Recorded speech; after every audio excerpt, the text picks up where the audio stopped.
आगे आगे इधर भी है ना सर।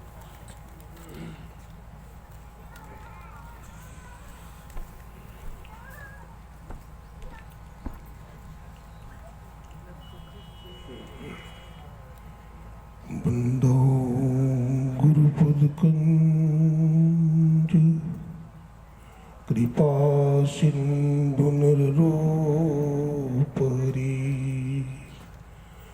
महामोहतम पुंज जासु चंद्र विकर कर ध्यान मूलम गुरुर्मूर्ति पूजा मूलम गुरुपदम मंत्र मूलम गुरुर्वाक्यम मोक्ष मूलम गुरु कृपा। बोलिए प्रेम से श्री सद्गुरु महाराज की जय।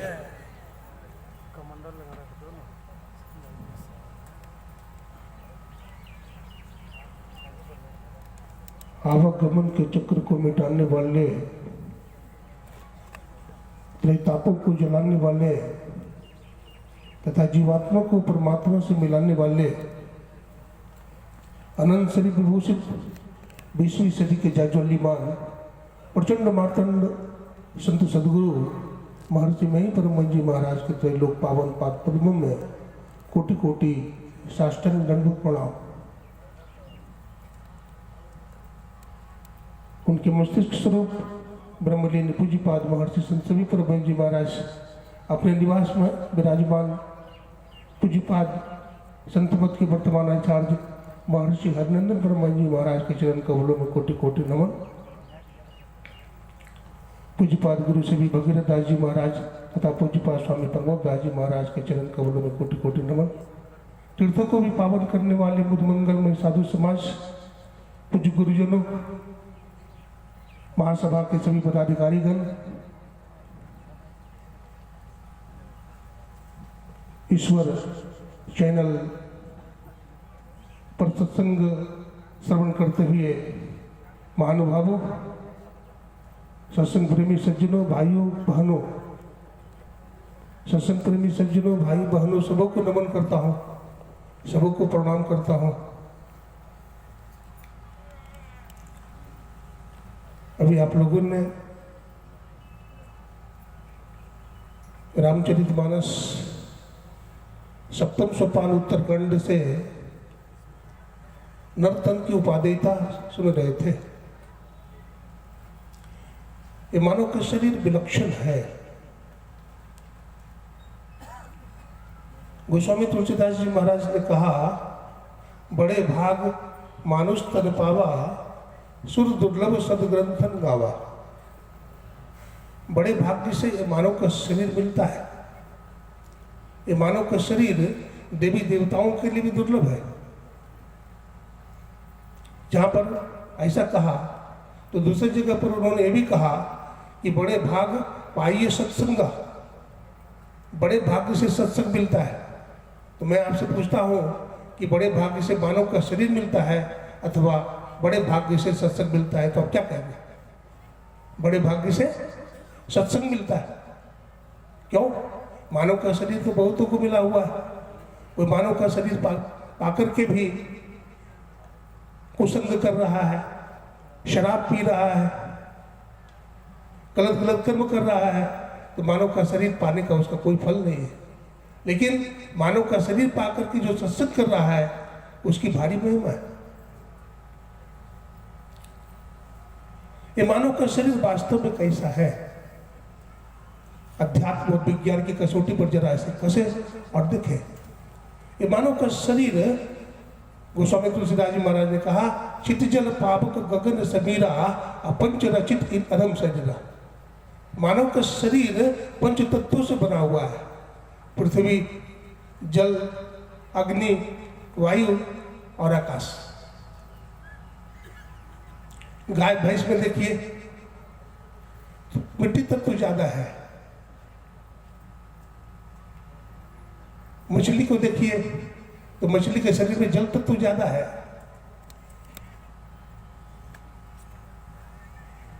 पंछी को देखिए तो पंछी के शरीर में आकाश तत्व ज्यादा है, इसलिए आसमान में उड़ता है। लेकिन मनुष्य के शरीर में पृथ्वी, जल, अग्नि, वायु और आकाश सब मात्रा में है।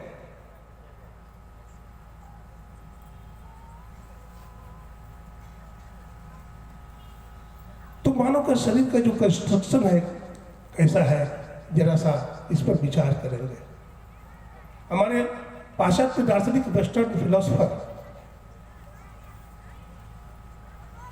बहुत विज्ञान के मामले में प्रोग्रेस किया है, उन्नतियां पाई है, बड़े बड़े यंत्र, मशीन, टेक्नोलॉजी, तकनीकी का निर्माण किया है, आज अमेरिका, जापान, रशिया। लेकिन अध्यात्म शास्त्र को नहीं पढ़ा, अध्यात्म ज्ञान को हासिल नहीं किया उन्होंने।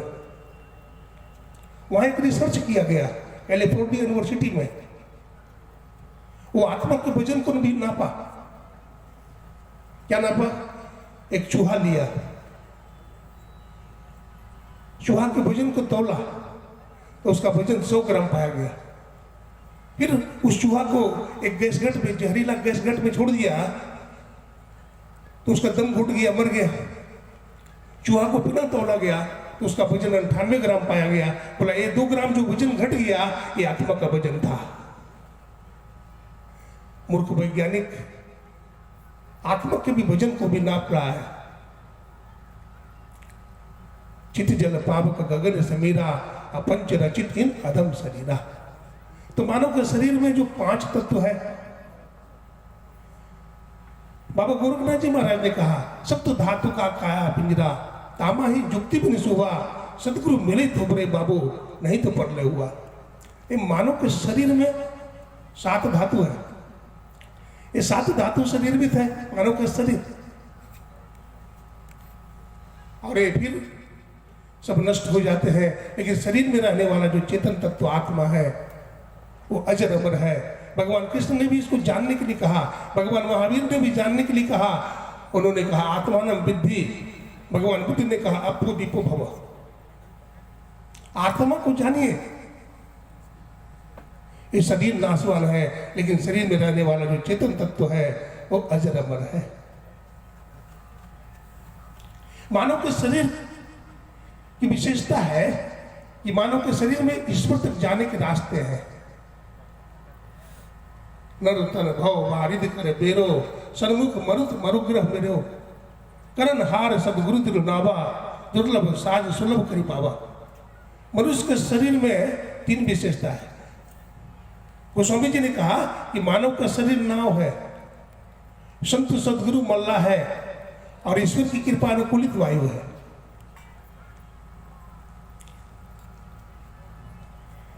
मानव के शरीर से ही हम ईश्वर की भक्ति कर सकते हैं। कोई गाय, भैंस, हाथी, घोड़ा ईश्वर की भक्ति नहीं कर सकता। ईश्वर की भक्ति करने के लिए मानव का शरीर चाहिए, तो उसमें मोक्ष का द्वार लगा हुआ है। स्वामी रामतीर्थ जी महाराज ने जापान में कहा, we are fortunate that we have found the way of salvation. हम बड़े भाग्यशाली हैं कि परमात्मा ने हमें मानव का शरीर दिया है जो भवसागर पार कराने वाली है। और स्वामी विवेकानंद जी महाराज ने 1893 ईस्वी में शिकागो के धर्म सम्मेलन में कहा था, work unto death. When I am gone, my spirit will work with you. The wealth, fame, and enjoyments are only purities. These are mortal. So be careful and stand up and found out of divinity, self-realization, and deep consciousness. धन जवानी पद सदा नहीं रहते। आज आप धनवान हो तो कल भी रहोगे, ऐसी बात नहीं है। जवानी भी सब दिन नहीं रहेगी, ढल जाएगी। शरीर के चमड़े लटक जाएंगे, दांत टूट जाएंगे, वृद्ध की तरह शरीर हो जाएगा। ये जवानी भी नाशवान है, पद भी सब दिन नहीं रहेगा, एक दिन कुर्सी को छोड़ देना पड़ेगा। आत्मा अजर अमर है। नैनम छिन्दन्ति शस्त्राणि, नैनम दहति पावकः, न चैनम क्लेदयन्ति आपो, न शोषयति मारुतः। भगवान कृष्ण ने कहा वासांस जीर्णानि यथा विहाय नवानि गृह्णाति नरोपराणि तथा शरीरानि विहाय जीर्णानि नन्यानि संजाति नवानि ने। जिसमें मनुष्य वस्त्र जब पुराना हो जाता है तो पुराना वस्त्र को छोड़ करके नया वस्त्र धारण करता है। ठीक उसी प्रकार से जीवात्मा एक शरीर को छोड़ करके अपने कर्म अनुसार अन्य शरीर को धारण करती है। तो ये मानव का शरीर हमें मिला हुआ है। तो मानव का शरीर नाव है, संत सदगुरु मल्ला है। सदगुरु मिले तो बुरे बाबू, नहीं तो पगले हुआ। अगर सदगुरु भी मल्ला न मिलेंगे, गुरु की कृपा नहीं हो तो जीवन का कल्याण नहीं होने वाला है। बिना गुरु की कृपा पाए नहीं जीवन उधारा। अब्राहम लिंकन अमेरिका का राष्ट्रपति ने कहा, जब अस्वस्थ था, ऑटोग्राफी ऑफ लिंकन एक पुस्तक है जो लिंकन महोदय ने लिखा अपने आप अपने बारे में लिखा, आत्मकथा लिखी।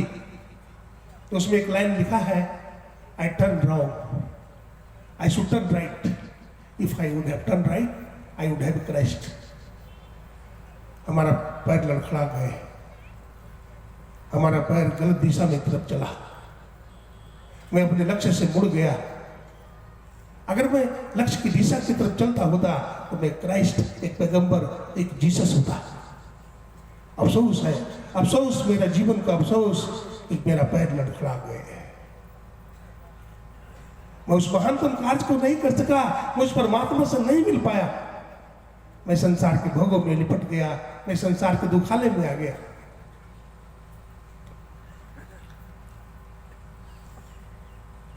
हम अपने अंदर में चले, हम अपने अंदर में चले, गुरु की कृपा प्राप्त करें। जब मैं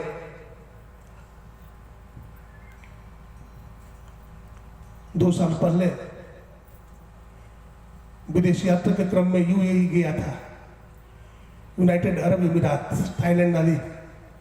तो वहां पर मैंने गुरु महाराज की पुस्तक को दिखाया। उन्होंने कहा, बार बार आप महर्षि मही का ही नाम लेते हैं, ये महर्षि मही परम जी महाराज कौन है? क्या इनके बारे में कुछ आप विशेषता बता सकते हैं? मैंने कहा, उन्हीं की विशेषता से मैं आपके पास आया हूं, वो सुनाने के लिए।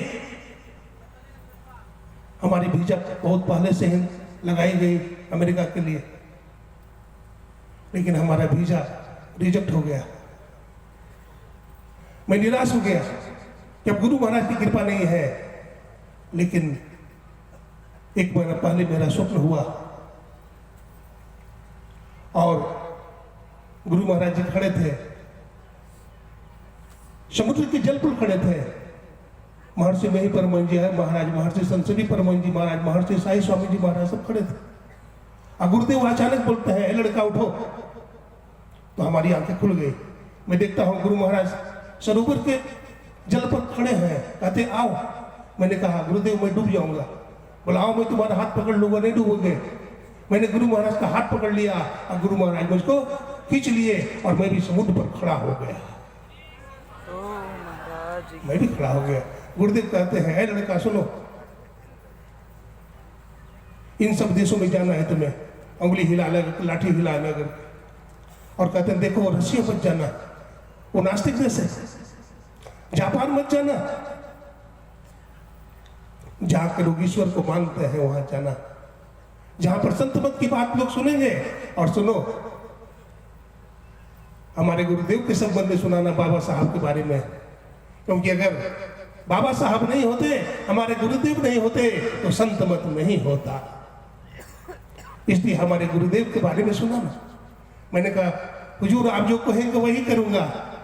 मैंने कहा, उन्होंने कहा मेरा आशीर्वाद है, जाओ। और हमारी आंखें खुल गई। मैं देखता हूं मैं तो कुप्पा घाट में सोया हुआ हूं। सज्जनों, उसी दिनों के बाद वीजा मिल गई और हमारी यात्रा हो गई। उन्होंने कहा, मुझे कुछ सुनाइए। मैंने कहा, मैं गुरु महाराज के संस्मरण सुना देता हूं। हमारे देश भारतवर्ष में पूर्णिया जिला में ही एक गुरु भक्त हुए, उनका नाम था ओम प्रकाश शर्मा। ओम प्रकाश शर्मा पति पत्नी दोनों सत्संगी हो गए। गुरु महाराज जी से दीक्षा ले लिया, दर्शन करने के लिए जाते थे। गुरु महाराज के श्री चरणों में प्रणाम किया। गुरु महाराज जी ने आशीर्वाद दिया। उनकी धर्मपत्नी ने भी प्रणाम किया। रोने लगे। गुरु महाराज ने पूछा, उनका नाम राधा बाई था। गुरु महाराज ने पूछा, राधा बाई क्यों रोती हो बेटी? गुरुदेव क्या बताऊं, पीठ में दर्द रहा करता है। गुरु महाराज जी ने कहा, ओम प्रकाश बाबू अल्ट्रासाउंड करवा दीजिएगा इनका। उन्होंने अल्ट्रासाउंड करवाया, कैंसर पाया गया। रिपोर्ट में कैंसर निकला और कैंसर 4th स्टेज में चला गया था। एक डॉक्टर ने रिस्क ले लिया, मैं ऑपरेशन करूंगा। एडमिट हुई, वहां पर डॉक्टर मरीज को लिटाया बेड पर, टेबल पर ईथर है, इंजेक्शन है, कैप्सूल है, टैबलेट्स है, बैंडेज है, सब कुछ है। डॉक्टर ने ईथर दिया, इंजेक्शन दिया, ऑपरेशन किया। 40 मिनट हो गए, रोगी होश में नहीं आया। जब रोगी होश में नहीं आया तो डॉक्टर घबरा गया। डॉक्टर पसीने पसीने है, लगता है पेशेंट मर गया, अब क्या होगा? डॉक्टर घबराए हुए मरीज का पर्ची लेकर बाहर निकला, उसमें नाम लिखा हुआ था ओम प्रकाश शर्मा राधाबाई। उन्होंने कहा, ओम प्रकाश शर्मा कौन है, राधाबाई कौन है? उनके पतिदेव ओम प्रकाश शर्मा जी बैठे थे बरामदे में। कहा, सर मैं ही ओम प्रकाश शर्मा हुआ। अच्छा, आप ही ओम प्रकाश शर्मा हो? तो हाँ। तो कितने लोग आप आए थे ऑपरेशन कराने के लिए? कहा, सर मैं 4 आदमी आया था। बोलो कौन कौन, जल्दी बोलो।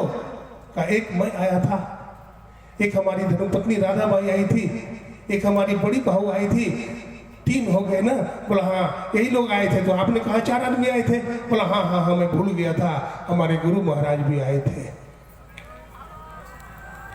आपके गुरुदेव भी आए थे? बोला हाँ। कैसे हैं आपके गुरुदेव? आपके गुरु महाराज बूढ़े हैं क्या? बोला हाँ, हमारे गुरु महाराज बूढ़े हैं। तो भगवा कपड़ा पहनते हैं क्या? बोला हाँ, हमारे गुरुदेव भगवा कपड़ा पहनते हैं। उनके बाल दाढ़ी सफेद है क्या? बोला हाँ, उनके बाल दाढ़ी सफेद है। वो हाथ में लाठी भी रखते हैं क्या? बोला हाथ में लाठी भी रखते हैं। आपकी धर्मपत्नी तो मर गई थी, लेकिन गुरुदेव ने उनके मस्तक को छू दिया और आपके प्राण, आपकी धर्मपत्नी जीवित हो गई। आपकी धर्मपत्नी जीवित हो गई। आपकी धर्मपत्नी, आपके गुरुदेव कोई सामान्य पुरुष नहीं, वो साक्षात परमात्मा है, वो साक्षात परमात्मा है। अब उनके बारे में मुझे पता चल गया है, अब मैं भी उनसे दीक्षा ले लूंगा, मैं अब उनसे दीक्षा ले लूंगा। तो सदगुरु मिले तो बुरे बाबू, नहीं तो पुरले हुआ। स्वामी विवेकानंद जी महाराज ने कहा, as a gardener increases the beauty of the trees and plants of their major skill, as a barber enhances the beauty of the man's face and makes it lovelier। सदगुरु तुम क्या है, कैसे हैं जानते हो? जैसे कुंभकार मिट्टी से सुंदर घड़ा बना देता है, सुंदर खिलौना बना देता है, टेबल बना देता है, कुर्सी बना देता है, ठीक उसी प्रकार से संत सदगुरु एक सुंदर शिष्य का निर्माण करता है, एक मुमुक्षु का निर्माण करता है। हमें भी एक गुरु महाराज ने दीक्षा बताए हैं, हम भी उस पद को प्राप्त कर सकते हैं। गुरु महाराज कैसे चरणों में नमन। आप लोग का हार्दिक अभिनंदन। बोलने में 1-2 मिनट ज्यादा हुआ होगा, आप लोग माफ करेंगे। बोलिए प्रेम से श्री सदगुरु महाराज की जय। श्री सदगुरु महाराज की जय। मुश्किल में है अद्भुत मूसा, जब से यह संसार बना है तभी से घुसा। गुरुदेव कहते हैं, क्षण क्षण पल पल समय